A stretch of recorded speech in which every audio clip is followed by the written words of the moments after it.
Bienvenidas y bienvenidos sean todos a su programa La Voz del Tribunal Constitucional, una iniciativa de nuestra Alta Corte comprometida con la difusión de la cultura constitucional y la creación de las condiciones institucionales que promuevan el Estado social y democrático de derecho en la República Dominicana.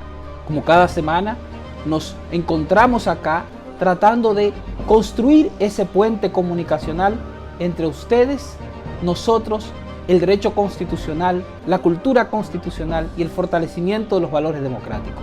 ¿Cómo te sientes, Ada? Hola Félix, ahora muy bien que te escucho y por supuesto pues feliz de reencontrarnos nuevamente con este público televidente que cada semana hace fiel sintonía en esta propuesta La Voz del Tribunal Constitucional. Nosotros tenemos un marcado interés en la sociedad dominicana de que se empoderen, de que conozcan acerca de sus deberes y derechos, y es precisamente este tribunal, mediante esta interesante propuesta, que quiere llevarles a todos ustedes estos conocimientos. Así que nosotros, como siempre, contentos de poder llegar a todos los hogares dominicanos aquí y en el extranjero. ¿Qué tenemos, Félix, para el día de hoy en este programa? Bueno, Ada, iniciamos la conversación de la entrevista con la joven abogada Génesis Bello. Y por supuesto, el segmento acostumbrado de las noticias. Vamos a ver a continuación qué tenemos para todos ustedes en este segmento. Adelante.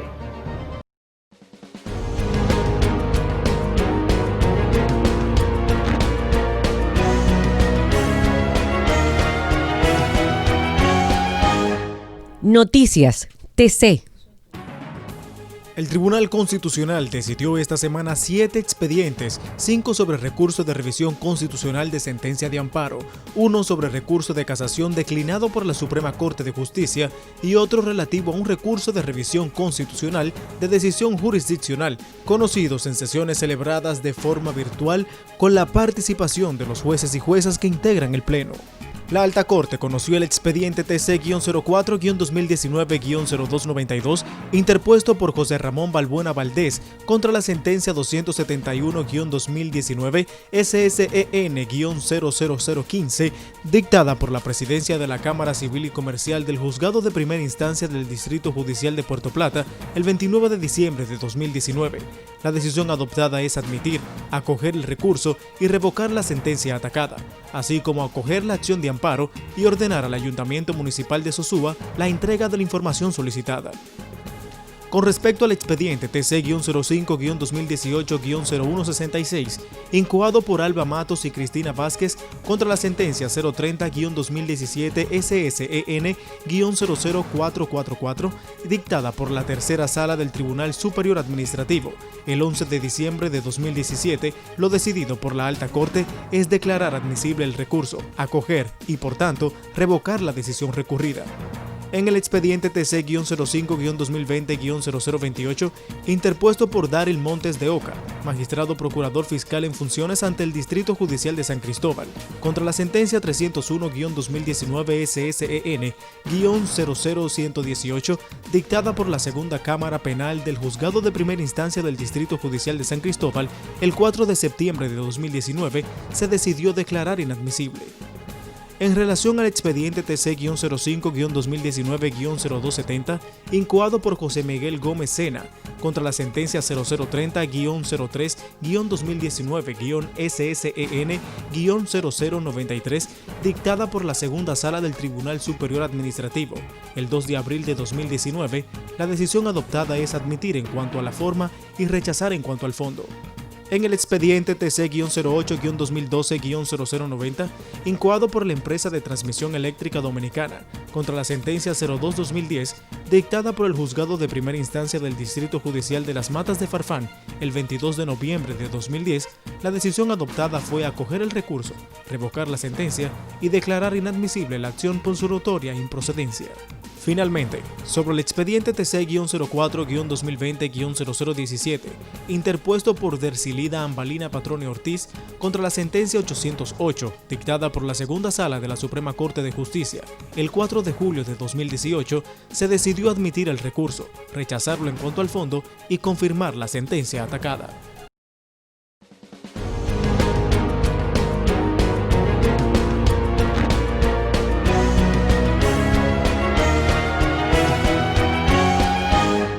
Noticias TC.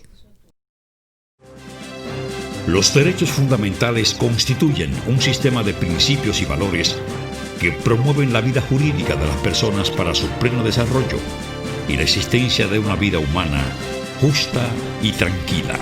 El derecho a la igualdad es un derecho fundamental. Todas las personas son iguales ante la ley. El derecho a la igualdad figura en el artículo 39 de la Constitución. El derecho a la igualdad es un derecho fundamental. Un mensaje del Tribunal Constitucional de la República Dominicana.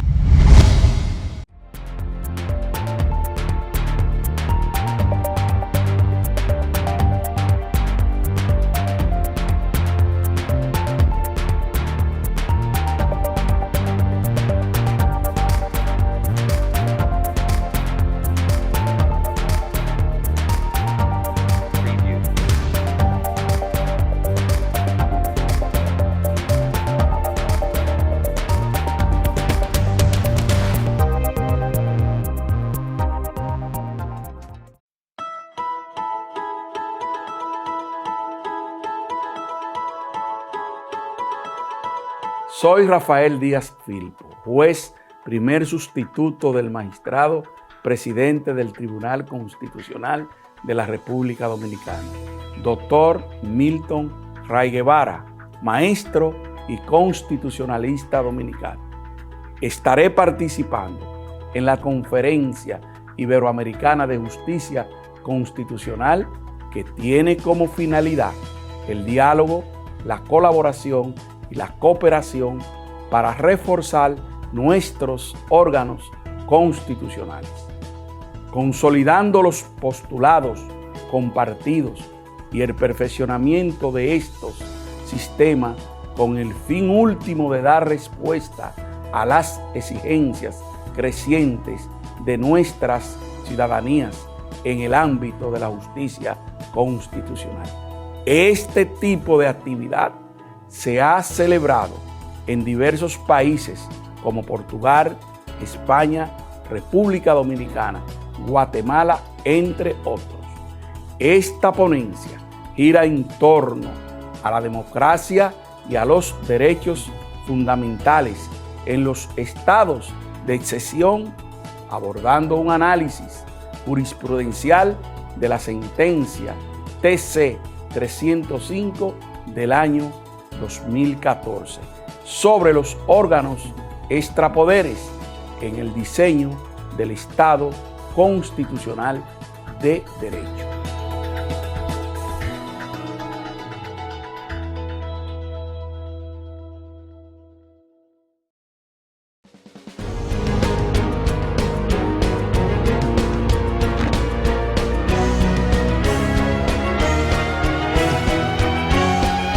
Artículo de la Constitución. Artículo 222. Promoción de iniciativas económicas populares. El Estado reconoce el aporte de las iniciativas económicas populares al desarrollo del país. Fomenta las condiciones de integración del sector informal en la economía nacional. Incentiva y protege el desarrollo de la micro, pequeña y mediana empresa, las cooperativas, las empresas familiares y otras formas de asociación comunitaria para el trabajo, la producción, el ahorro, el consumo, que generen condiciones que les permitan acceder al financiamiento, asistencia técnica y capacitación oportunos.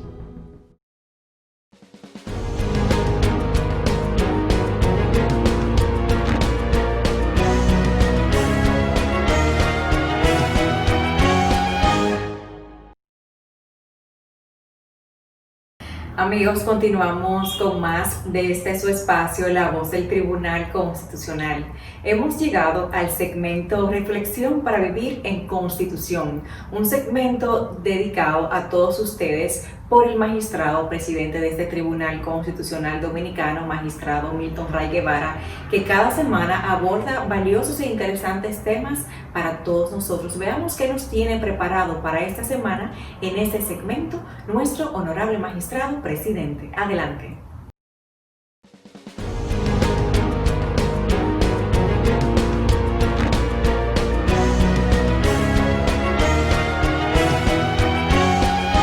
Reflexión para vivir en Constitución.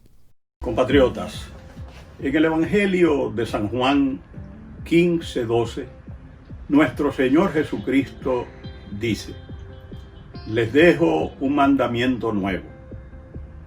Amarás a tu prójimo como a ti mismo. Amaos los unos a los otros. Es decir, el que ama al prójimo ama a Dios. Pero en 15:13 Jesús también, en el Evangelio de San Juan, dice: no hay amor más fuerte que el que se da a un amigo. Y ustedes son mis amigos si cumplen con lo que yo les he dicho. La palabra de Dios es la Biblia. La Biblia es la palabra de Dios. La Constitución es la palabra del pueblo. El que ama a Cristo respeta y ama la palabra. El que ama a su patria respeta y ama la Constitución. Porque la Constitución es la Biblia institucional de un pueblo. Pero ¿cómo amar lo que no se conoce? Es bueno que ustedes sepan que la Constitución Dominicana del 26 de enero de 2010, en un evidente homenaje a la Constitución del 29 de abril del año de 1963, que fue reivindicada por el pueblo en armas también en un mes de abril, pero el 24 de abril del año de 1965, esa Constitución del 2010 establece en el artículo 63, numeral 13, que para que nosotros podamos formar ciudadanas y ciudadanos conscientes de sus derechos y sus deberes, con esa finalidad, en todas las instituciones de educación pública y privada serán obligatorias la instrucción en la formación social y cívica, la enseñanza de la Constitución, de los derechos y garantías fundamentales, de los valores patrios y de los principios de convivencia pacífica. Eso dice esta Constitución del 26 de enero de 2010. ¿Qué significa eso, queridos compatriotas? Ustedes se preguntarán, ¿por qué la Constitución Dominicana no se conoce más? ¿Por qué, si han transcurrido ya 10 años desde la proclamación de la Constitución del 2010, que contiene ese artículo 63, numeral 13, no es una realidad la enseñanza de la Constitución en la educación pública y privada en la República Dominicana? ¿Por qué? Esa es una pregunta interesante. Y yo agrego, ¿por qué en ningún programa de los partidos políticos que aspiran a llegar a manejar la cosa pública en la República Dominicana no aparece una mención de hacer realidad ese mandato de la Constitución? Yo me pregunto a veces, ¿por qué el sector privado dominicano, que es tan generoso, que apoya iniciativas en el medio ambiente, en la salud, en la rehabilitación, en la pintura, en el arte, en la música, en el folclore, ¿por qué no hay una iniciativa del sector privado que establezca que se puedan editar 10 millones de Constitución, 6 millones de Constitución? A veces uno se pregunta, ¿será el miedo al poder? Parecería que al poder no le interesa que el pueblo conozca su Constitución. Parecería que como la Constitución es un mecanismo de limitación del poder de los gobernantes, no se quiere que, así como el cristiano da hasta la vida por la fe en Cristo, no se quiere que el dominicano dé hasta la vida por el respeto a la Constitución y a los derechos fundamentales.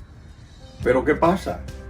Abril es la muestra de que el dominicano del año de 1965 estaba dispuesto a dar la vida por su patria y por la Constitución, con el fusil en las manos, defendiendo los valores de la constitucionalidad. Entonces este pueblo ha demostrado que cuando conoce su Constitución, la ama, lucha por ella, quiere que se respete. Nosotros seguiremos insistiendo en que se haga realidad el mandato de la Constitución, de que todos los dominicanos puedan conocer los principios y valores de la Constitución. He repetido en varias oportunidades que así como la cultura salva a los pueblos, la Constitución salva al ciudadano dominicano. El camino de la democracia constitucional, el camino de la justicia social, el camino del progreso, el camino de la libertad, el camino de la democracia, pasa por la práctica y el respeto a la Constitución. Con la Constitución todo es posible, desde el progreso hasta la felicidad. Sin la Constitución nada es posible. Vienen épocas de lágrimas, de dolor, de sufrimiento y ahogamiento de las libertades, y el pueblo dominicano merece vivir en Constitución. Hasta la próxima.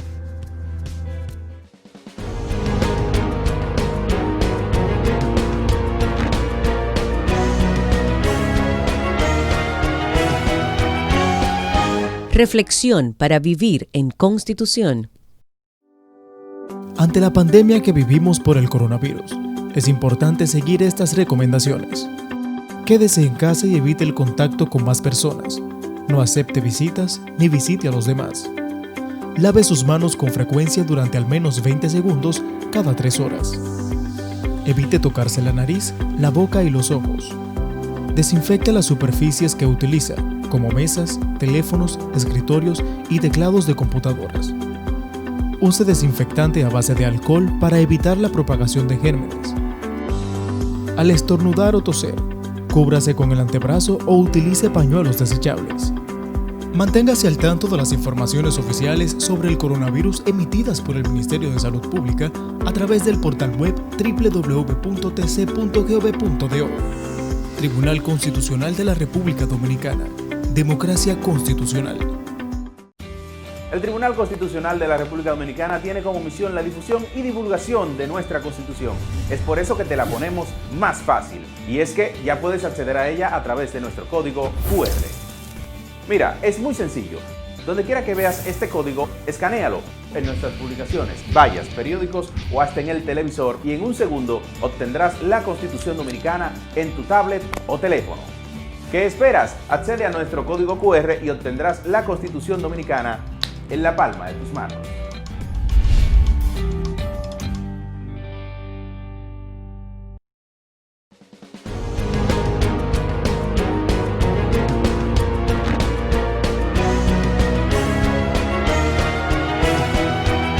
El reportaje. Durante muchos años, los consumidores de nuestro país vivieron las políticas de control de precios con las que las autoridades trataban de controlar la voracidad de la industria y el comercio, dado que era muy común la tendencia a aumentar los precios en los artículos de primera necesidad.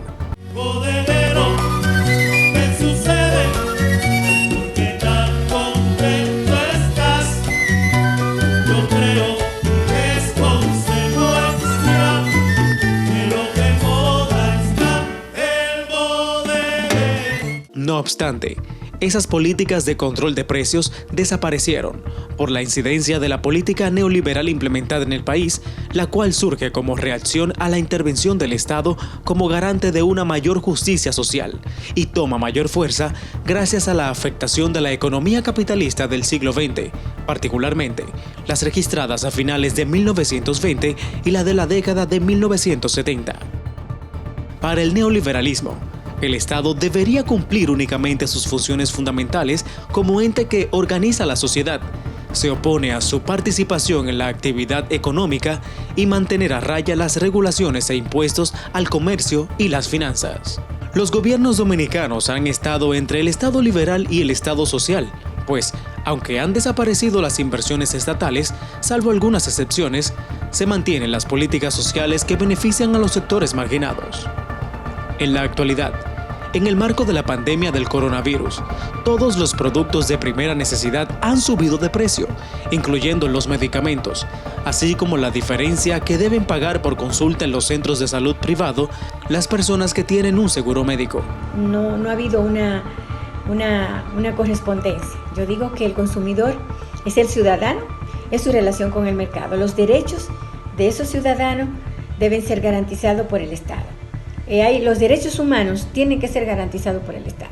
Por ejemplo, el derecho a la salud, el derecho a la vida, el derecho al agua, una serie de derechos, la educación, que es el Estado que lo tiene que garantizar, no puede delegarlo. Si lo delega, hay problema para el cumplimiento de esto. O sea, se excluye a la gente, se excluye normalmente a la mayoría, a la que no puede pagar un colegio, a lo que no puede pagar la salud, a lo que no puede pagar el agua. La Constitución Dominicana define a la República Dominicana como un Estado social y democrático de derecho, organizado en forma de república unitaria, fundado en el respeto a la dignidad humana, los derechos y garantías fundamentales, el trabajo, la soberanía popular y la separación e independencia de los poderes públicos. Nuestra Carta Sustantiva habla sobre la protección del consumidor. Así, en el artículo 53, dedicado a los derechos del consumidor, establece que toda persona está facultada para disponer de bienes y servicios de calidad, a una información objetiva, veraz y oportuna sobre el contenido y las características de los productos y servicios que use o consuma, bajo las previsiones y normas establecidas por la ley. Se establece, además, que las personas que resulten lesionadas o perjudicadas por bienes y servicios de mala calidad tienen derecho a ser compensadas o indemnizadas conforme a la ley. Mientras, el artículo 54, dedicado a la seguridad alimentaria, consigna que el Estado promoverá la investigación y la transferencia de tecnología para la producción de alimentos y materias primas de origen agropecuario, con el propósito de incrementar la productividad y garantizar la seguridad alimentaria. Por su parte, la Ley número 358-05 sobre protección de los derechos del consumidor, en su artículo 1, establece que las disposiciones de la presente ley tienen por objeto establecer un régimen de defensa de los derechos del consumidor y usuario que garantice la equidad y la seguridad jurídica en las relaciones entre proveedores, consumidores de bienes y usuarios de servicios. Dice que no importa el tipo de relación, puede ser de derecho público o privado, nacionales o extranjeros, en armonía con las disposiciones contenidas en las leyes sectoriales.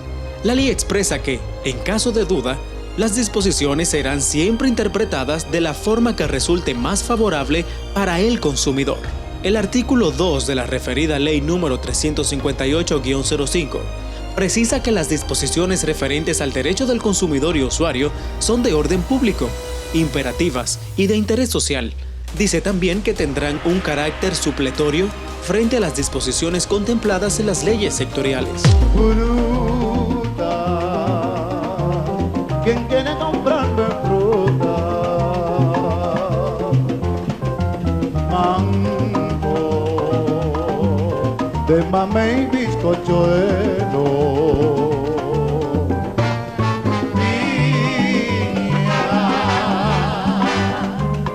Niña dulce como azúcar. Pero, ¿quién es el consumidor o usuario? Es toda persona natural o jurídica, pública o privada, que adquiera, consuma, utilice o disfrute productos y servicios mediante pago como destinatario final de los mismos. En consecuencia, no se considerarán consumidores o usuarios finales quienes adquieran, almacenen, consuman o utilicen productos o servicios con el fin de integrarlos a un proceso de producción, transformación, comercialización o servicios a terceros. Para la defensa del consumidor, la referida Ley número 358-05, en su artículo 5, crea el Instituto Nacional de Protección de los Derechos del Consumidor, entidad que todos conocemos como Proconsumidor, entidad estatal descentralizada con autonomía funcional, jurisdiccional y financiera, patrimonio propio y personalidad jurídica, con la responsabilidad de definir, establecer y reglamentar las políticas, normas y procedimientos necesarios para la aplicación adecuada de la indicada ley, su reglamento y las normas que se dicten para conseguir los objetivos y metas que se procuran a favor de los consumidores y usuarios de bienes y servicios en la República Dominicana. Además de la Constitución de la República y la ley que crea a Proconsumidor, existen otras leyes y políticas referentes a consumidores o usuarios de bienes y servicios en nuestro país. Han desacreditado tanto al Estado que le han eliminado derecho a la gente. O sea, por ejemplo, los derechos del consumidor son derechos humanos de tercera generación. En República Dominicana estos derechos estuvieron garantizados en la Constitución del 63. La Ley 13 de Protección a la Economía Popular, que regulaba los controles de precio en el país, es una ley con rango constitucional, está en la Constitución del 63. La Ley 13 fijaba los precios, creó la Dirección de Control de Precios, porque realmente después que mataron a Trujillo, aquí hubo una especie de sálvese quien pueda. Se enajenaron muchos bienes públicos y precisamente en la Constitución del 63 se entendió que había cosas que debían ser protegidas, como por ejemplo el derecho de la comida de la gente. La Superintendencia de Electricidad creó el Programa de Protección al Consumidor, Protecom, por medio del cual se dan respuestas a las reclamaciones interpuestas por los usuarios del servicio público de electricidad, cumpliendo con los estándares de calidad y los tiempos de respuestas establecidos en la normativa vigente.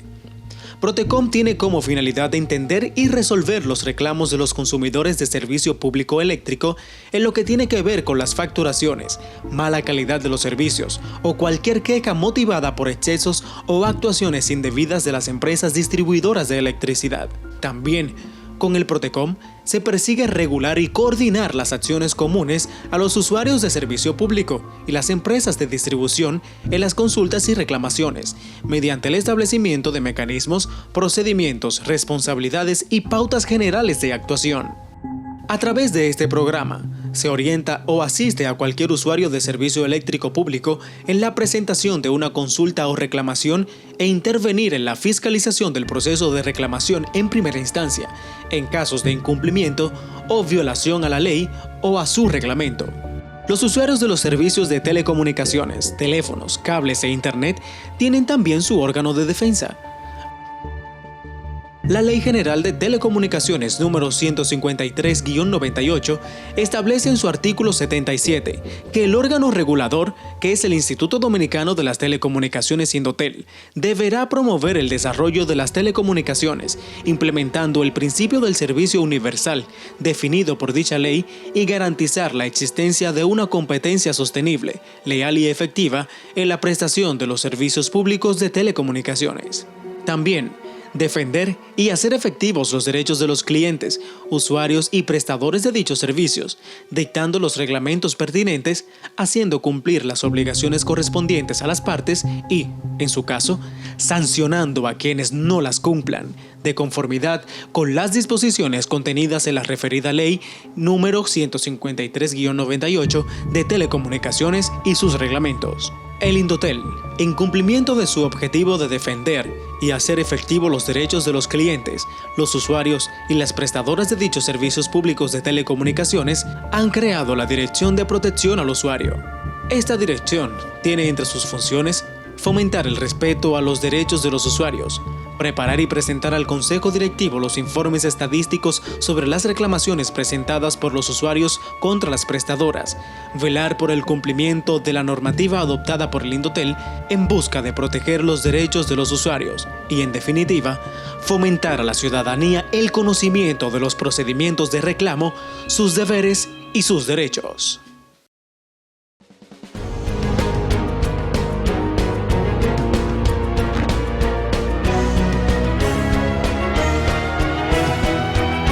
El reportaje. El Tribunal Constitucional de la República Dominicana tiene como misión la difusión y divulgación de nuestra Constitución. Es por eso que te la ponemos más fácil. Y es que ya puedes acceder a ella a través de nuestro código QR. Mira, es muy sencillo. Donde quiera que veas este código, escanéalo en nuestras publicaciones, vallas, periódicos o hasta en el televisor y en un segundo obtendrás la Constitución Dominicana en tu tablet o teléfono.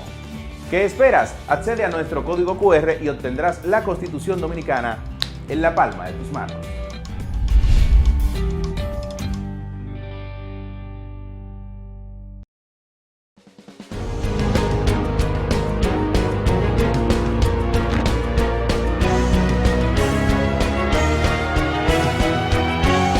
La entrevista.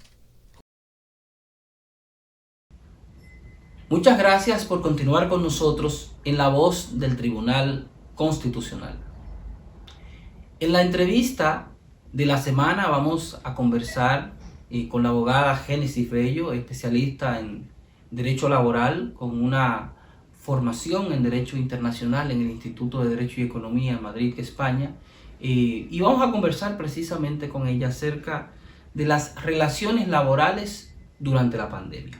Bienvenida a este espacio, Génesis. Gracias, Félix, por primero agradecer la gentil invitación de La Voz del Tribunal Constitucional a tratar aspectos interesantes en materia laboral en una situación con la sensibilidad y la particularidad como la que reviste la pandemia que atravesamos por el COVID-19. Bueno, pues vamos a entrar directamente ya en esta conversación y quisiera, ¿verdad?, que este diálogo podamos iniciarlo acerca de identificar qué medidas han ido adoptando las empresas e instituciones para adoptar o adaptar más bien la jornada de trabajo durante la pandemia. Sí, fíjate, algo importante para, digamos, tener el contexto de cómo la interacción, cómo la afectación de esta pandemia influyó en los cambios que hubo o que operaron en virtud de la organización en materia laboral de las empresas y los trabajadores, es señalar la importancia esencial que tomó el diálogo social y lo que en derecho laboral se conoce como el tripartismo, la intervención tanto del Estado como del sector empresarial o el sector económico en su amplia gama, y los representantes de los trabajadores. En este sentido, entonces se encauzaron una serie de medidas que vienen dadas por las autoridades sanitarias, es decir, las autoridades en materia de salud tuvieron y tienen a la fecha la voz cantante de las medidas que se extrapolaron a los lugares de trabajo en estas circunstancias. En el caso nuestro, en República Dominicana, que a mediados de marzo 17 se indica el cierre de las operaciones económicas en todo el país, pues entonces hubo una resolución del Ministerio de Trabajo en representación del Estado que exhortaba a los empleadores a flexibilizar su jornada de trabajo, implementando, digamos, las medidas de trabajo remoto en la medida de lo posible. También que se utilizaran algunos tipos de acuerdos como lo era facilitarle al trabajador el disfrute de sus vacaciones, entendiendo que quizás esto iba a ser por un periodo temporal un poco menor, y también que se tomaran medidas especiales de aislamiento a trabajadores, por ejemplo, mayores de 60 años con condiciones, digamos, específicas o particulares que pudiesen influir o que pudiesen estar más en riesgo o expuestos en este tema particular. Dentro de todo te podría resumir que las medidas de los empleadores estuvieron focalizadas en un primer momento en la suspensión de los contratos de trabajo y la migrar, si se adaptaba a la naturaleza de los contratos de trabajo, trabajo remoto, a distancia, teletrabajo o a una flexibilización de la jornada, recurriendo entonces a, por ejemplo, un grupo de los trabajadores van en un determinado horario o un determinado día y otro grupo otro, es decir, buscando cómo podían articularse en medio de todo esto. Aquí hay que señalizar que quedaron operando de manera, digamos, a toda capacidad los servicios esenciales. Y de ahí también indicar la responsabilidad que entonces se le atribuyó y que a la fecha tienen los empleadores, las empresas, respecto del riesgo que en este momento constituye el COVID-19 para los lugares de trabajo. Bueno, y precisamente con una de las cuestiones que llama la atención en este cambio de jornada o estas variaciones que se han podido adoptar precisamente para flexibilizar la jornada de trabajo. Y es una duda acerca de qué límites corresponden al empleador de cara al trabajo a distancia, o mejor dicho, qué derechos deben ser garantizados al trabajador para que este trabajo a distancia no suponga un agotamiento innecesario en sus otras esferas de vida.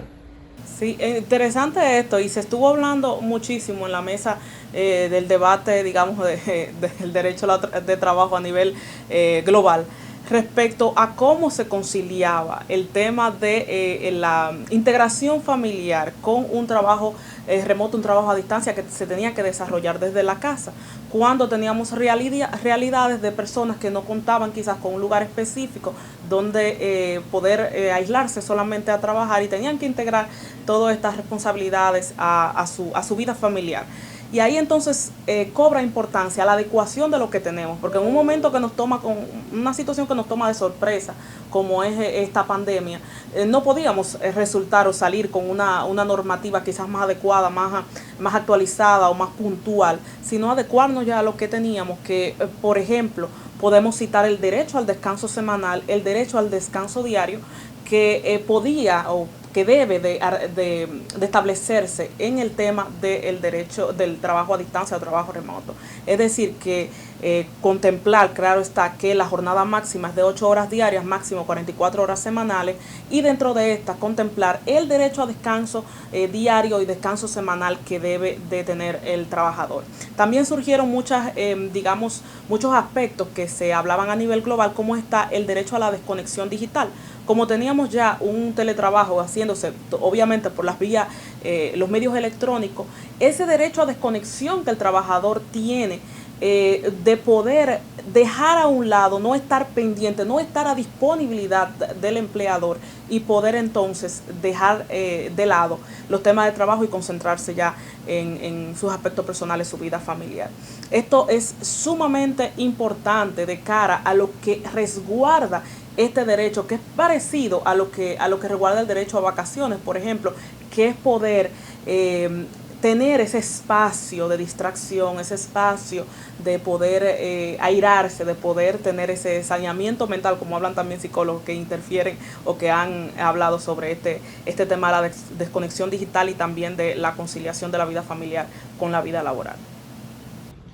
Y los trabajadores cuentan o tienen mecanismos institucionales para poder controlar la extensión abusiva del horario de trabajo en estas circunstancias del trabajo a distancia.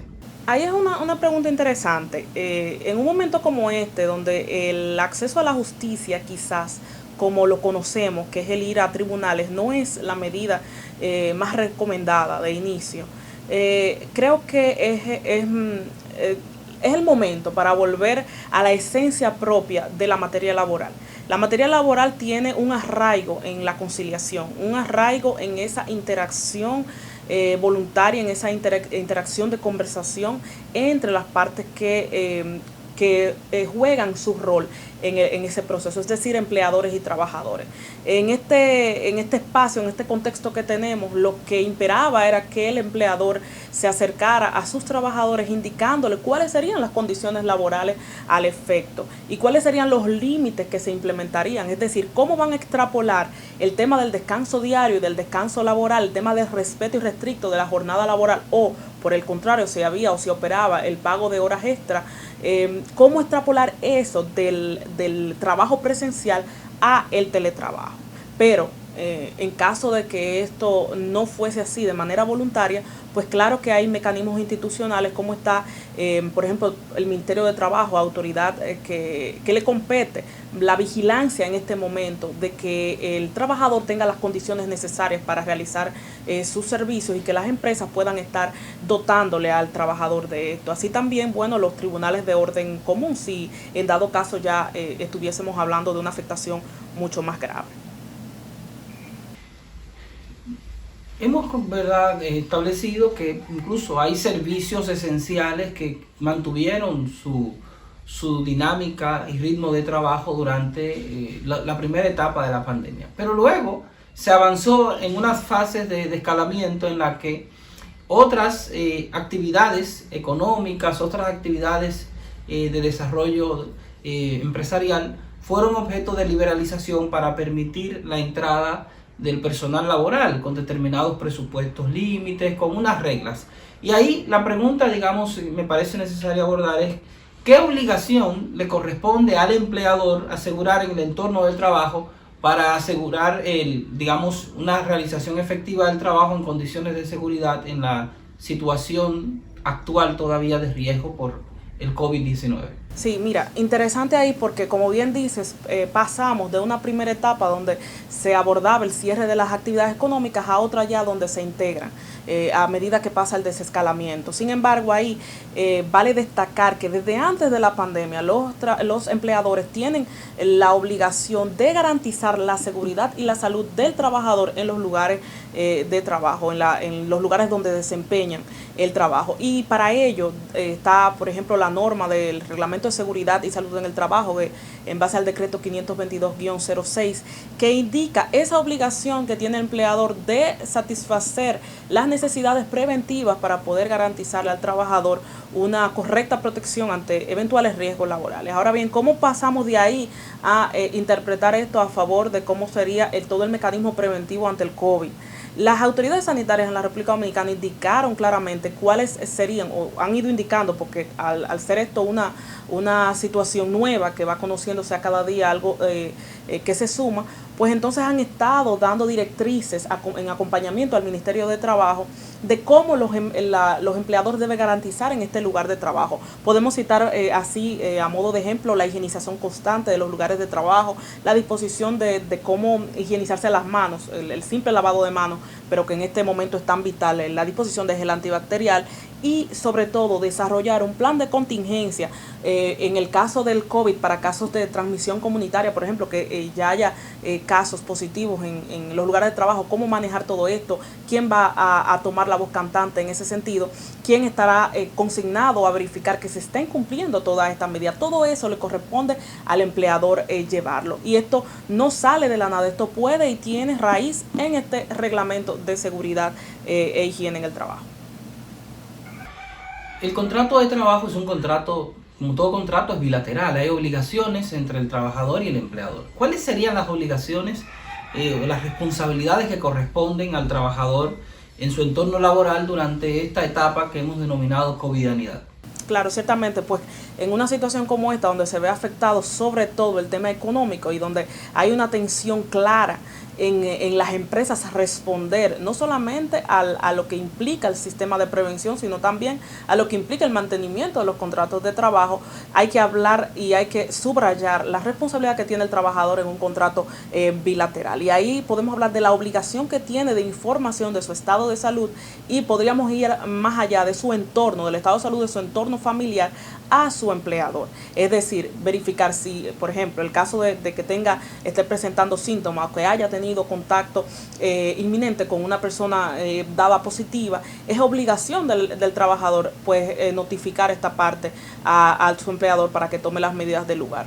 Esto, si no se hace, podría incluso estar comprendido en lo que las normativas laborales o el marco del derecho laboral dominicano habla de obrar de mala fe o de forma negligente de parte del trabajador, lo cual incluso puede ser causa de despido. Y bueno, el contrato de trabajo, la relación de trabajo supone en la práctica que, entre otras cosas, las empresas tienen que ejercer algún tipo de evaluación de los servicios, del trabajo que brindan sus empleadores. ¿Cómo ejercer en estas circunstancias un control apropiado de la jornada laboral? ¿Qué limitaciones tendría para realizar el mismo los empleadores?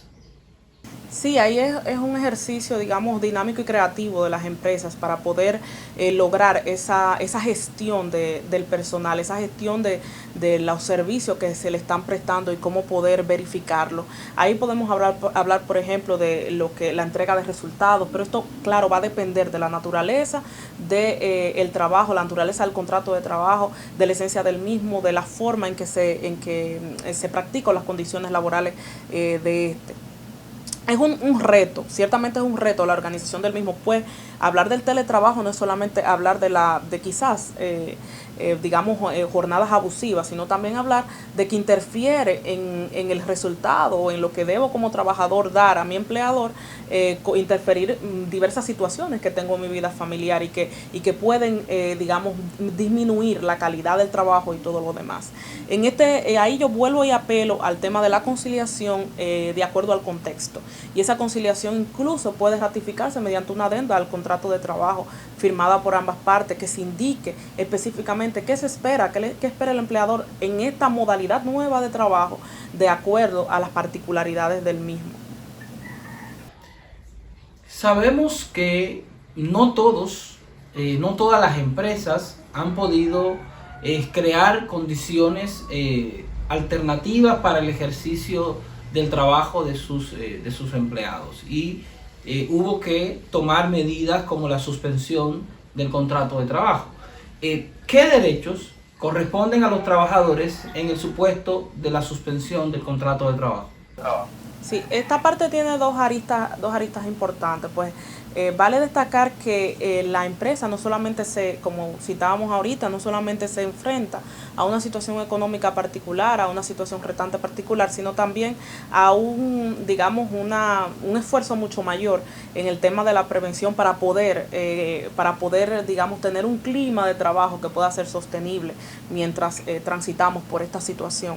Ahí entonces surgen estas dos opciones: o la suspensión del contrato de trabajo de quizás todo el personal o una parte del personal. Cuando hablo de todo el personal me refiero a empresas que ya se vayan a la quiebra, o ya este tipo de situaciones, o que ya deban de optar por el cierre definitivo, o el tema de los despidos.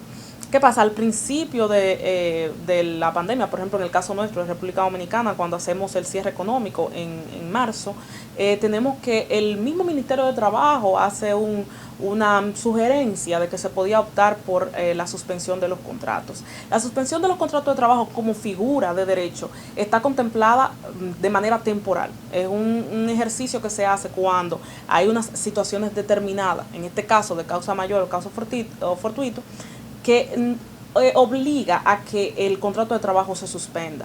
Y para ello entonces se suspenden también las obligaciones de ambas partes, las obligaciones de pago por parte del empleador y las obligaciones de prestación de los servicios por parte del trabajador. Ahora bien, luego de que pasa esta parte del cierre, que volvemos en el desescalamiento a insertar la actividad económica, ¿qué pasa con esos contratos que están suspendidos? ¿Qué pasa si la empresa no puede asumir todos los contratos que estaban, sino solamente una parte y el resto dejarlos suspendidos? ¿Qué pasa con esos trabajadores y los derechos adquiridos que le asisten? Ahí en esta partecita es bueno tener en claridad de que si bien en el medio, en el interrecto de la suspensión del contrato de trabajo, no hay obligaciones para ninguna de las partes, recordar que es una figura en derecho que es temporal y que obedece a una situación particular que se supone debe llegar a su fin, sea cual sea el desenlace final. Es decir, que no por siempre o no por una cantidad de tiempo indeterminada se puede tener a los trabajadores en ese limbo sin saber qué va a pasar con su contratación de trabajo. Así que ya luego de que se vuelve a la inserción de la actividad económica, debe inmediatamente verificarse si se va a optar por una suspensión definitiva, lo que es despido, o si va a irse integrando de manera paulatina los contratos de trabajo y garantizarles sobre todo los derechos adquiridos que no están en cuestión, no están en cuestionamiento en el curso de lo que pasa. Si bien no tienen los salarios de ese proceso, de ese periodo que duró la suspensión de contrato de trabajo, y que esos salarios entonces no serían computables para diversos derechos adquiridos, sí verificar que inmediatamente vuelva a insertarse en el trabajo, tiene que garantizarse el derecho a salario, tiene que, de la misma manera como estaba su condición laboral anterior. Ahora bien, si se trata de despido de determinado trabajador en estas circunstancias, debe de establecerse bien claro que el Código de Trabajo habla de la protección de esos derechos adquiridos, la protección de las prestaciones laborales, que servirán, digamos, como la indemnización, lo que se conoce como esa indemnización para garantizarle al trabajador que en un periodo de tiempo entonces esté con la seguridad alimentaria antes de encontrar otro trabajo. Es decir, esos derechos no se pierden a causa de la pandemia. También recordar que en caso de la quiebra o en caso del cierre definitivo de determinada empresa, el trabajador tiene un derecho de acreedor preferente respecto de los bienes de esa empresa y de sus prestaciones laborales que en dado caso pueda obtener. Génesis, la conversación ha estado sumamente interesante, pero el tiempo en los medios de comunicación es más tiránico que regularmente. Espero que nuestro público haya podido disfrutar esta entrevista y que conozca precisamente en medio de estas circunstancias cuál es el estado de situación de la realidad del contrato laboral en el país. Reitero el agradecimiento por habernos acompañado acá en La Voz del Tribunal Constitucional. Agradecerles a ustedes y que, claro está, podamos seguir conversando sobre estos temas. Agradecida del programa La Voz del Tribunal Constitucional por esta invitación. Y bueno, a ustedes en sus hogares les decimos que no se vayan, porque tras la pausa continuaremos con más en La Voz del Tribunal Constitucional.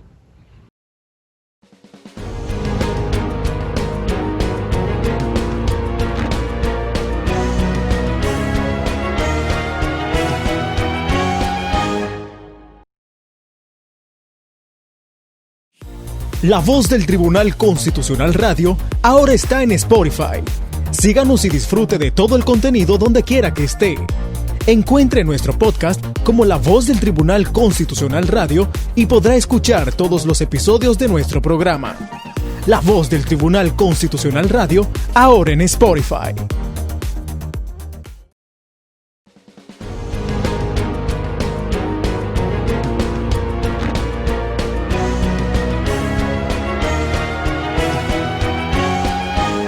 Efemérides constitucionales. Continuar en sintonía con nosotros. En la efeméride constitucional de la semana vamos a conocer la iniciativa de reforma de la Ley 5212 con la que se pretendió modificar la Constitución de 1955. Veámoslo. El 11 de septiembre de 1959, el entonces presidente de la República, Héctor Bienvenido Trujillo Molina, hermano del dictador Rafael Leónidas Trujillo Molina, promulga la ley número 5212, mediante la cual se declara la necesidad de reformar la versión de la Constitución de la República de 1955. La realización de esta revisión y reforma constitucional implicaba comprometer principios en los cuales tradicionalmente se fundamentaron los procedimientos de cambios o enmiendas a la Carta Sustantiva, pues se procuraba disminuir su rigidez, haciéndola flexible, o sea, se creaban mecanismos para modificar con mayor facilidad, cuestión que, entre otras cosas, comprometía la seguridad jurídica del país. Los artículos del texto supremo de la Nación que serían modificados eran los números 114, 115 y 116 con sus párrafos, los que estaban comprendidos en el título 17, referente a las reformas constitucionales. El presidente Héctor Bienvenido Trujillo Molina, en su mensaje dirigido al Congreso, vía el presidente del Senado, licenciado Porfirio Herrera, dijo lo siguiente.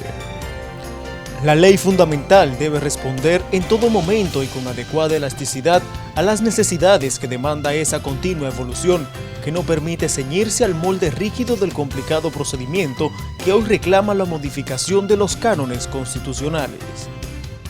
En dicho mensaje al Congreso a través del licenciado Porfirio Herrera, presidente del Senado, el primer ejecutivo de la Nación, Héctor Bienvenido Trujillo, agrega. Es por eso que existiendo las mismas garantías y seguridades para el pueblo, atribuyendo a la Asamblea Nacional, compuesta por sus genuinos representantes, la facultad de modificar o reformar la Constitución sin la intervención de la Asamblea Revisora, que recomiendo en el proyecto de ley adjunto la sustitución del actual mecanismo de reformas a la Constitución. La ley de reforma estableció que la sesión de la Asamblea Revisora de la Constitución se efectuara en la benemérita ciudad de San Cristóbal. La misma estuvo presidida por el doctor Pedro Troncoso Sánchez, representante por el Distrito Nacional, y en septiembre de 1959 fue proclamada en la referida ciudad sureña, el texto que regiría la vida institucional de la nación, el cual mantuvo vigencia hasta junio de 1960, ocasión en la que se produjo una nueva reforma.